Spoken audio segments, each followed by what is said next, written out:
In this video, I'm going to cover 5 strategies that you can actually implement today to help you on your preparedness journey, even when finances are tight.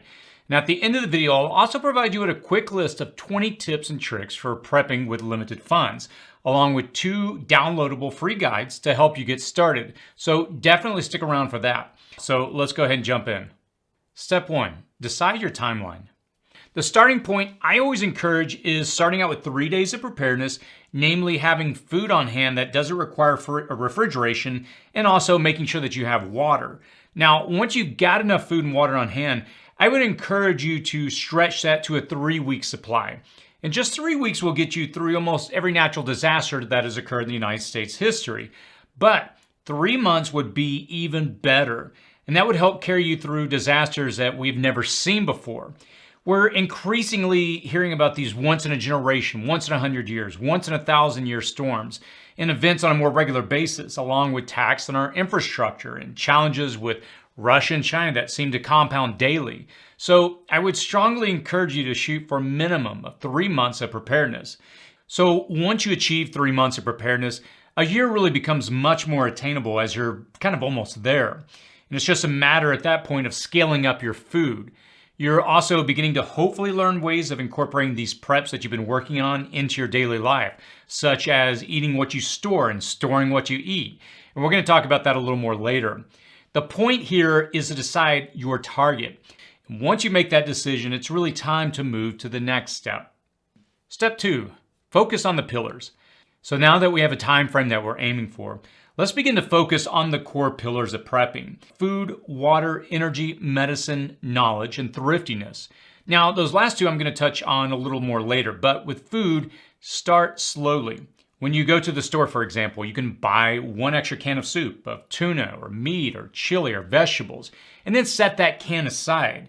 Then look at the expiration date on the can to get the product with the most extended shelf life. And if you see a sale, make sure to check the expiration date to make sure that it's not old already, but maybe buy 2 or more cans or even a case, again, depending on how great the sale is. Always take advantage of deals. The important thing about canned food is that you only buy what you are used to eating. It's easy to go to the store and look at items that you've never purchased before and you think you can eat those if there's a disaster situation. I don't really recommend that. Also, you want to pick up soups and vegetables. And while they may not be calorically dense, they'll provide a welcome variety and a sense of comfort to you in your time of greatest need. And just beyond canned food, try to look at dry goods like hard beans, lentils, rice, amaranth, barley, popcorn, and other hard grains and cereals. And they can be easily stored on your shelf for extended periods of time. You can start off by focusing on food, and if there's a disaster, food will be the most highly sought after commodity that is not easily obtained once the stores are picked clean. Next, you want to focus on the second pillar, which is water. Start here, and later as your budget permits, upgrade to something like water storage containers.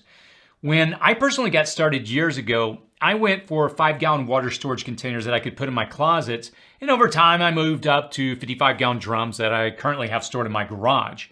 And also, you want to have the means to filter, treat, or boil your water to purify it and make it drinkable. Water is really critical to survival, and you can only survive around 3 days without it, so don't take that for granted. As for the other pillars of energy and medicine, you really have to assess your needs and requirements here. If, for example, you have equipment or medication that you need for life support and health, and if you didn't have it, you'd be in jeopardy, you genuinely need to secure the medicine and energy that you're going to need to at least keep yourself safe for 3 days at a minimum. And I'll post a link in the description section to a video that I did in the past where I went through in great detail explaining how to determine your power needs after a disaster. Now, regarding medicine, everyone is at a different place with this issue. I know the medical community is increasingly making it hard for people to keep much of an inventory on hand personally, but I would encourage you to chat with your physician about this.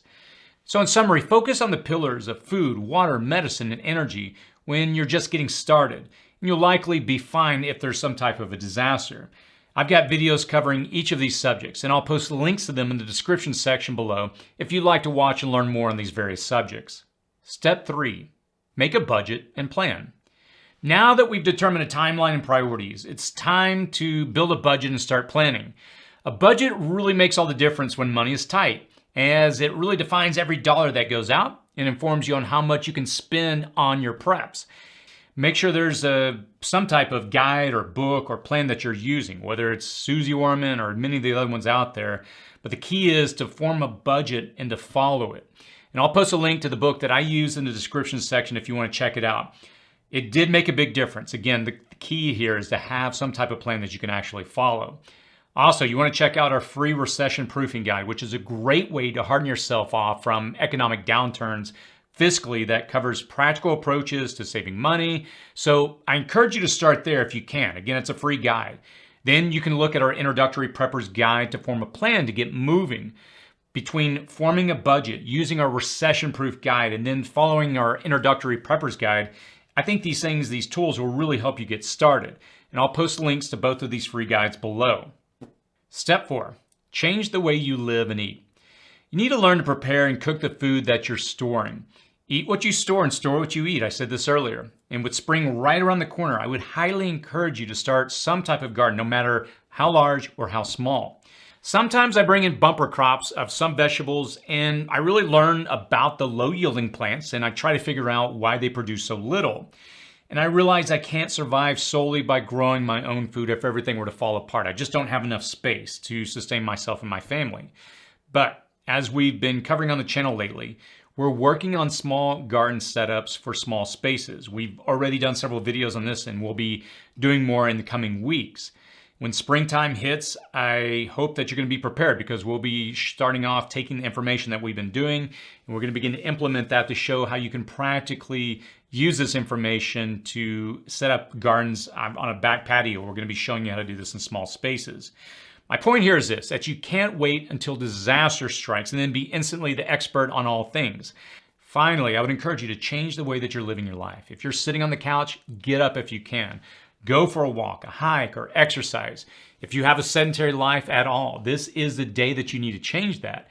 Get up and stretch. Increase physical activity leads to physical and physiological changes in your body's chemistry. This is a good thing.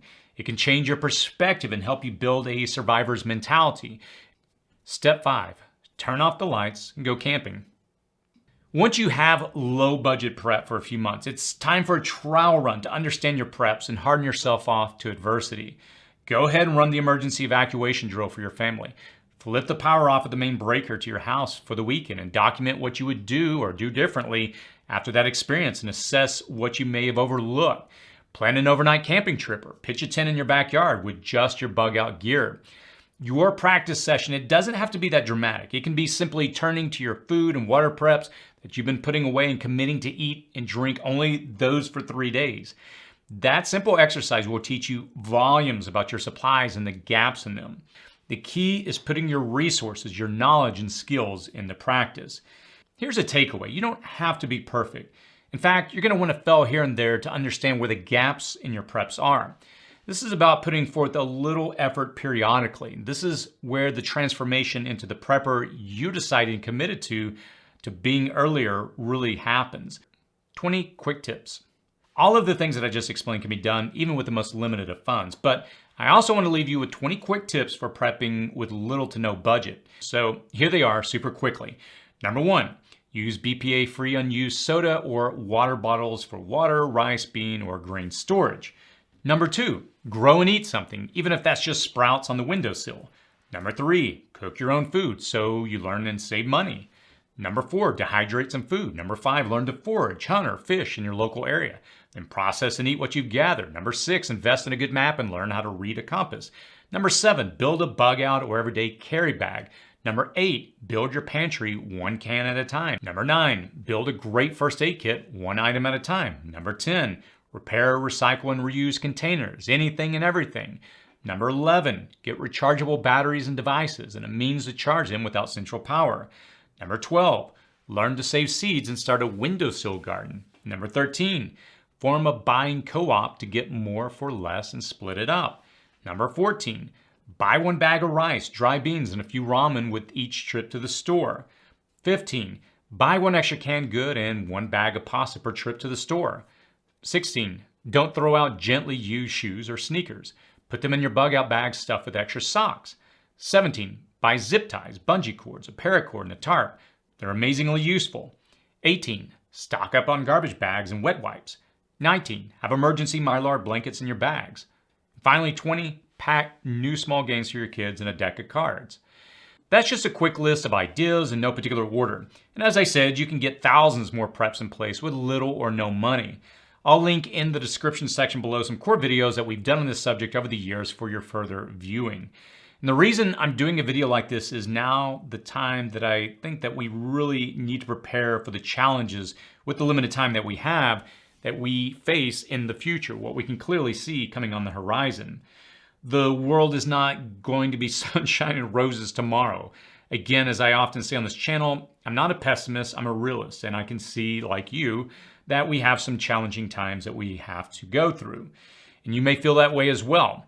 Hard times ahead are inevitable, and the decisions you make now, the preps you put in place right now, they're going to really see you through these challenging times. No matter your budget or circumstances, you can develop a prepping mindset and begin your prepping journey with even a limited budget, and I encourage you to do so. Hopefully this information helped you, and as always, stay safe out there.